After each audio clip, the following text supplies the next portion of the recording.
Pisces, I'm going to walk you through September like a steady hand on your back, the kind that helps you find your footing while the ground moves. This month doesn't arrive like a soft tide. It rolls in like a wave that knows your name. You're not getting a reset. You're getting a reveal, and the reveal is personal. 2 eclipses bookend your month. Mercury runs hot the whole time, and the planets gather across the exact parts of your chart that decide who you are. Who you commit to and what you're willing to build with another human being, whether that person is a partner, a client, a collaborator, a lender, or even your future self.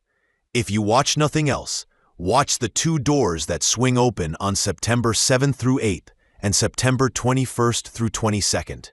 Those are the hinge moments that cut through noise and point to the truth. I'll tell you what's happening, what it means for a Pisces rising, and what to do on the days that bend the rest of your month. I'll keep the language simple. I'll anchor you to dates. I'll fold your emotional weather into every step so you know not just what's up there, but how it feels down here. You start the month with Saturn retrograde and Neptune retrograde in Pisces, right on your identity axis. It's like having a project manager and a dream director sitting at your desk. Saturn is the project manager, clipboard in hand, testing your plans for cracks, insisting your life can hold the weight of your hopes. Neptune is the dream director, bare feet, soft lights, reminding you that your life has to feel like your life. Forgiving the moments you fall down, asking for more music and more truth. Both are retrograde, so the work is inward. This is why your time has felt more precious lately. Why you care more about your name, your sleep, your body, your pace, your boundaries. Why you have less patience for conversations that ask you to shrink.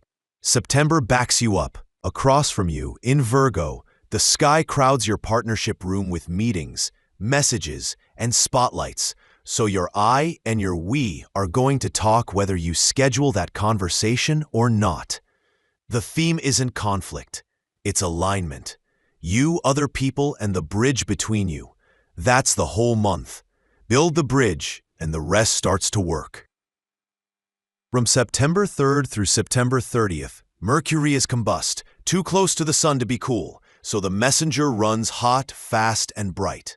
For the first half of the month, Mercury moves through Leo, your daily work, health, and routine zone. This looks like rapid emails, quick asks, shifting priorities, shortened timelines, and the unmistakable feeling that your schedule needs to match your actual life, not the imaginary one where you are 3 people. Don't panic. Hot Mercury rewards simple systems. Use short messages, put decisions in writing, time-box tasks, capture requests in one place, not 5. Aim for 1 change per day instead of 10. If tone gets sharp at work, cool it with facts and kindness. Here's what I can deliver by Friday. Here's what needs to move. If you manage others, make the week kinder by trimming meetings and naming what is good enough. On September 15th, Mercury slides into Virgo, your partnership house, still combust, but now exalted. Contracts, negotiations, co-founder talks, client terms, what are we conversations, all turn up. The path to the win is clear words, fair math, soft voice. Slow the signature, speed the listening. You will thank yourself. The first major wave hits on September 7th to 8th, the lunar eclipse across Aquarius and Leo. For you, Aquarius is the 12th house, the backstage room of rest, retreat, recovery, endings, hospitals, faraway places, sacred solitude, and the quiet where your body writes software for your courage. Leo is the 6th house, work, routines, health, service, chores, co-workers, pets, and the daily maintenance that keeps life running. Rahu hums from Aquarius, Ketu hums from Leo. In plain life, this eclipse pulls a rope between the part of you that needs sleep and silence and the part of you that gets caught in doing to feel safe. It will not let you do this month on fumes. It will not let you keep doing work the old way. You may feel a sudden swell of emotion, a clear need to sleep, an urge to end a habit you have outgrown. or a crisp insight about the job you're doing versus the care your body actually needs. You could realize that a task you've carried for months belongs to a system, not to your nervous system. That a problem you keep trying to solve with more effort needs better structure instead. This is your no more martyr moment. Do 3 human things as the eclipse lands. Block 1 real night for rest. Remove 1 duty you picked up out of guilt, not love, and choose 1 tiny routine that brings your peace back. 10-minute walk at lunch, stretching before bed, warm breakfast you actually eat at a table. If you're managing a health concern, the eclipse supports honest plans and second opinions. Ask for help. If you're burned out, step off the stage and let your body write you a new script. Nothing good collapses when you rest. The right things get stronger. Just before that eclipse, on September 6th, Uranus turns retrograde in Taurus, your 3rd house of communication, learning, siblings, neighbors, devices, short trips, and the voice you use daily. Uranus is the electrician of the sky. It rewires so the power can run without tripping the breaker. When it turns inward, the surprise comes from you. You update how you speak to yourself. You change the way you reach people. You quit explaining yourself to rooms that aren't listening, and you start building rooms that are. This is excellent for piloting a different way to share. A simple newsletter, a podcast voice memo, a tight meeting format that cuts half the talk and doubles the decisions. A new route you walk and think on without your phone. If sibling stories or neighbor dynamics loop, this retrograde is perfect for a clean boundary that's calm and clear. I can do Tuesdays. Let's use a shared calendar. I'll call you back when I'm free. Less drama, more signal. Now circle September 13. The Sun and Mercury stand at the same degree in Leo. That's the spotlight and the messenger in your work and health room. It's your clarity drop about daily life. The insight may be deceptively small. No phone in the bedroom. I don't book back-to-back meetings. I work in 45-10 blocks. Water before coffee. It might be deeper. This is the kind of service that actually fits the way I'm built. This other version was my performance. Write what lands that day. Put 1 small change into motion immediately. Expect relief. That same night Mars enters Libra, your 8th house of shared resources, debts, taxes, inheritances, insurance, investments, grants, intimacy, and deep trust. Mars is your engine. In the 8th house, it says, handle the paperwork, deal with the fear, take back power you gave away. Don't read this as doom. Read it as the fuel you've been waiting for. Close an old account that leaks money. Consolidate debt into a plan you can live with. Review insurance and make it real. Ask for a better rate or a clearer scope. Move an intimacy conversation from "we should talk" to "we talked and here's what we'll do." Make a list of lingering scary items and walk through them one by one. Not because you like them, but because you deserve the quiet on the other side. Power returns to your body when you stop keeping secrets from yourself. 2 days later, September 15th, Venus shifts into Leo, your work and health room, and Mercury shifts into Virgo, your partnership room. Venus softens rough edges at work and makes praise land. Use it.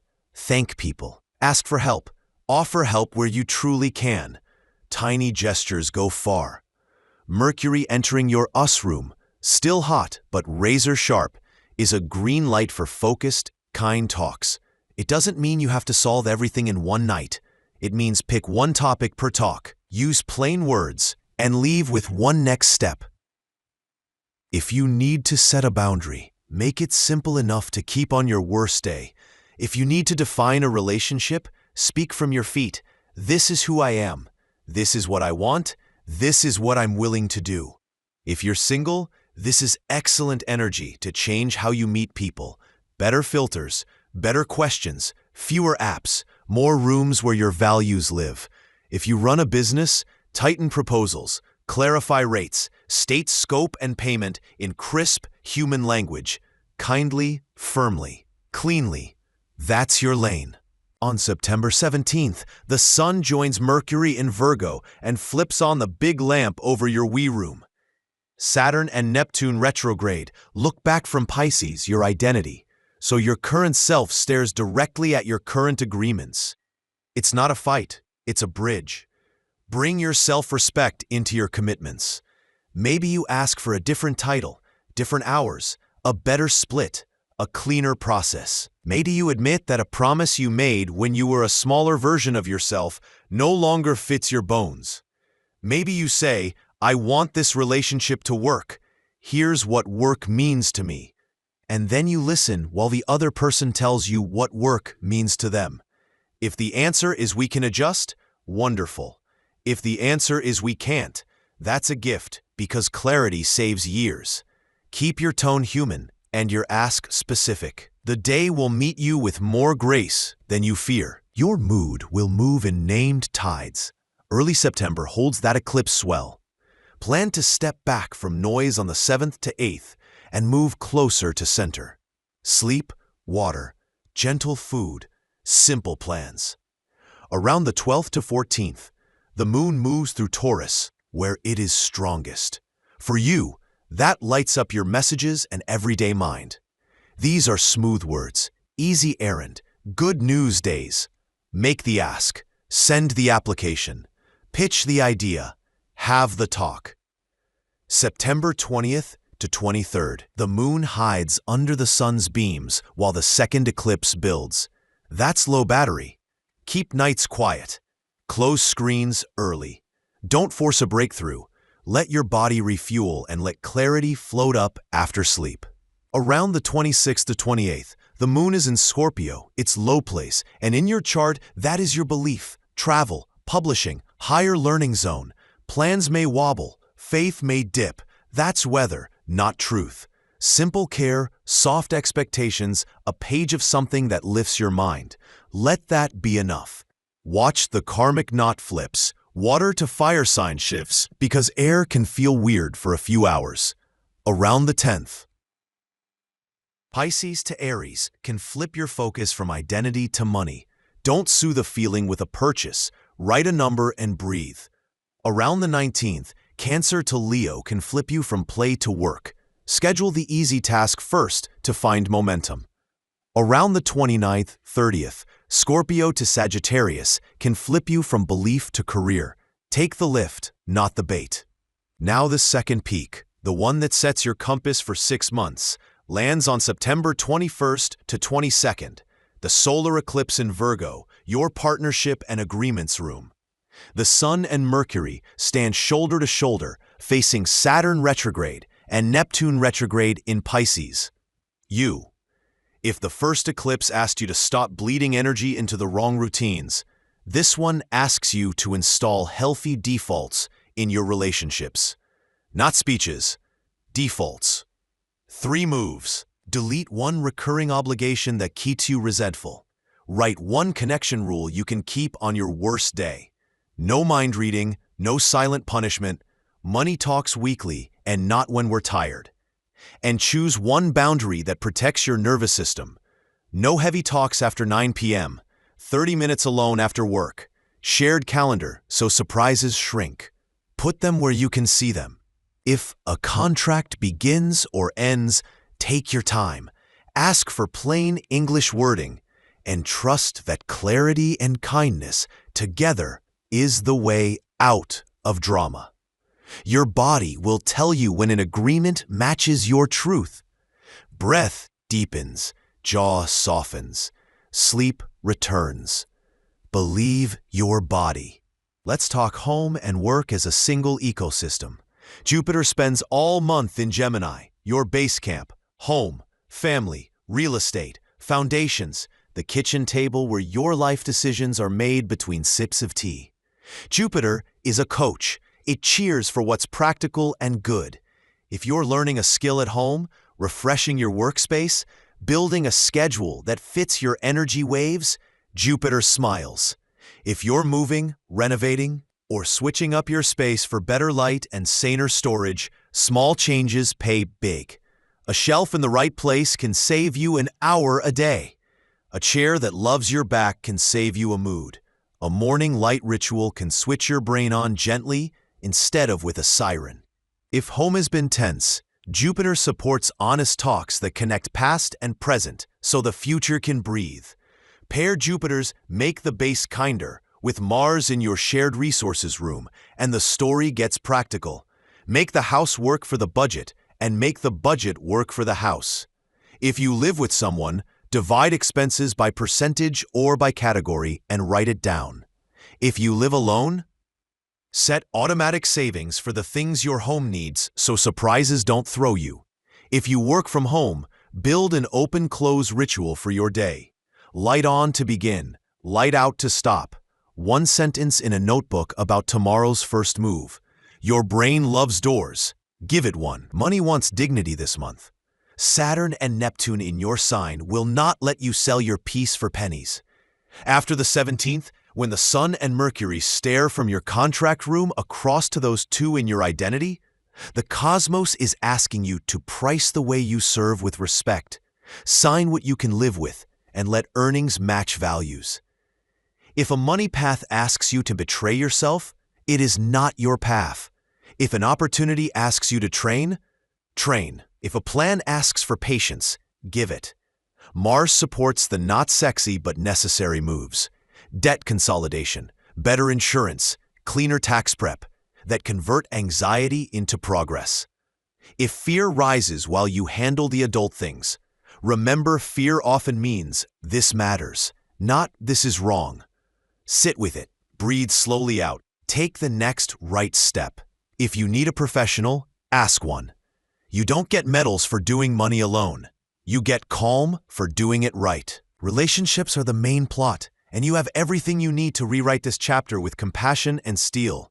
Early September, while Mercury is hot in your work and health room, don't fight from exhaustion. Sleep first, talk second. The lunar eclipse asks you to stop carrying what isn't yours and to ask for the help you actually need. Mars entering your intimacy and shared resources room is medicine for bonds that have drifted or gone quiet under strain.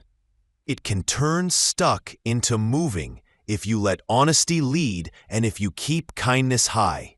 Venus moving into your workroom on the 15th makes it easier to ask for fairness with grace and to offer praise that doesn't feel fake. After the 17th, with the sun lighting up the us room, the sky wants real agreements that reflect the current you. That doesn't mean becoming hard. It means becoming clear.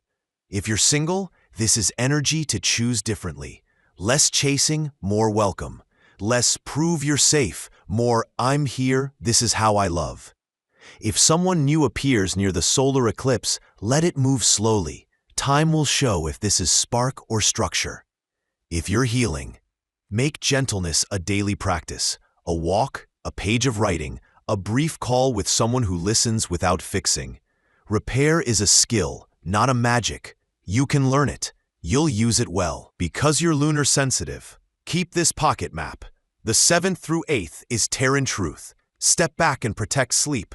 The 12th through 14th is smooth words and simple wins. Send and ask and file. The 20th through 23rd is low battery. Slow nights, warm food, slow mornings. The 26th through 28th is faith wobble. Answer with basics and a short joy list. Sun on face. Favorite songs. Call to the friend who gets you. Watch the edges around the 10th, 19th, 29th through 30th and choose low stakes.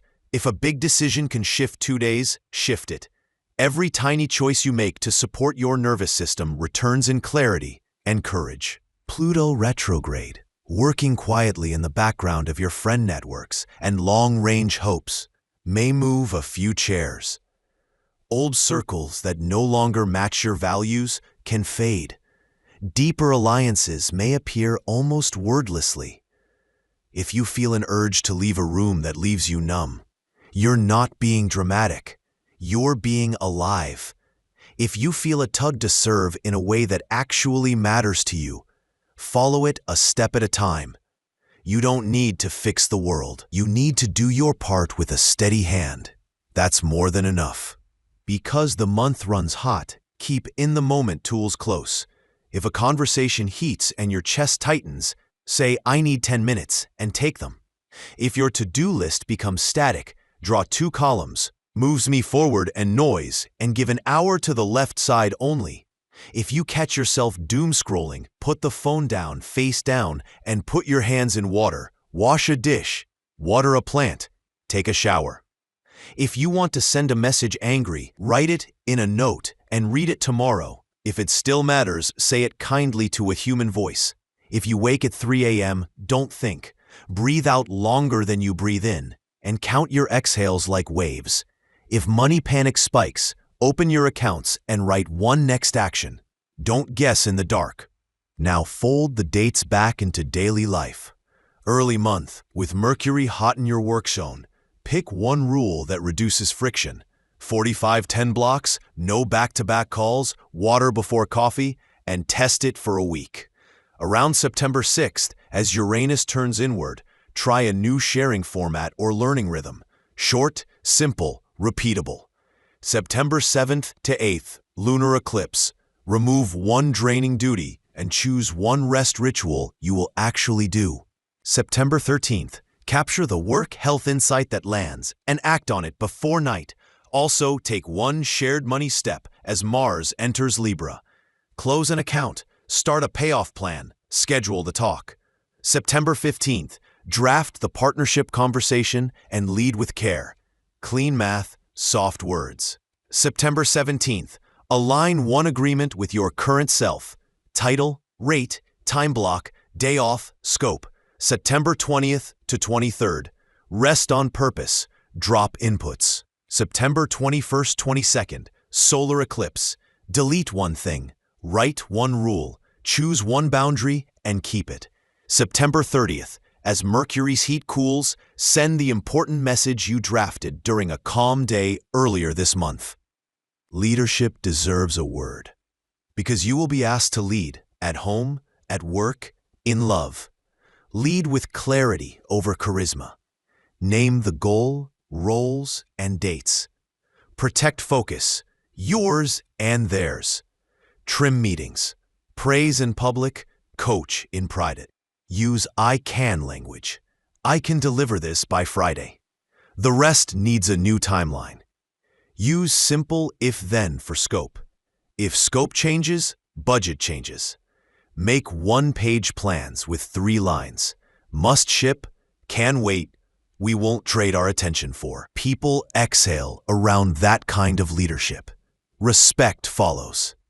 A word for love. Replace big speeches with small systems. A weekly money date. Phones in a basket during dinner. One shared movement window. 2 dates a month that aren't logistics. If you're dating, go where your values can breathe. If love gets loud, ask for comfort before solutions. Your nervous system can hear kindness first and truth second. A word for money. Put your rate on a card near your desk and practice saying it until your voice stops asking permission. When pushed, breathe, restate value, and be willing to walk. Doors open when you carry your work like it matters, because it does. A word for body. You are porous and bright. Ground yourself. Morning light if you can. Water you can see. Movement you can keep. 3 slow breaths before you pick up your phone. If anger comes after 9 p.m., move your body for 5 minutes before you speak. If screens trap you, stand hourly and look far away for 30 seconds. Not fancy, effective. By the last week of the month, the solar eclipse will have landed and your new defaults will be posted where you can see them. Your home will hold you better. Your schedule will breathe. Your money plan will be simple and alive. The people you love and the people you work with will know how to meet you because you showed them. You will still be yourself, sensitive, creative, deep, but now your days have rails and your nights have that quiet click that says, "We're okay." That's what this month offers. A life that fits the real you. Carry 2 short sentences for your pocket. First, I am allowed to grow in public. With Saturn and Neptune in your sign, you might feel pressure to present a finished self. You don't need to. The people who matter respect an honest work in progress. Second, clarity is love in action. For you this month, clarity is not cold. It is warm and protective. It keeps your life gentle as it grows. Before we step into October, ask yourself 3 questions out loud. What version of me am I ready to honor now? What agreement do I need to rewrite so my peace has a home? What tiny habit will protect my body when the world gets loud? Speak the answers. If your voice shakes, that's proof you're brave. Put one answer on paper. Make one change today while the tide is with you. September will not end with a neat bow. It will hand you a spark. The calendar will flip, and the projects you set in motion will ask for their next step. The sky will keep a friendly pressure on your growth, and you'll be ready because you practiced on small, honest moves. Hold this truth as you walk. September doesn't end for Pisces. It primes the fuse. October doesn't simply arrive. It ignites. And you'll cross that threshold with a steadier step, not because the world calmed down, but because you did.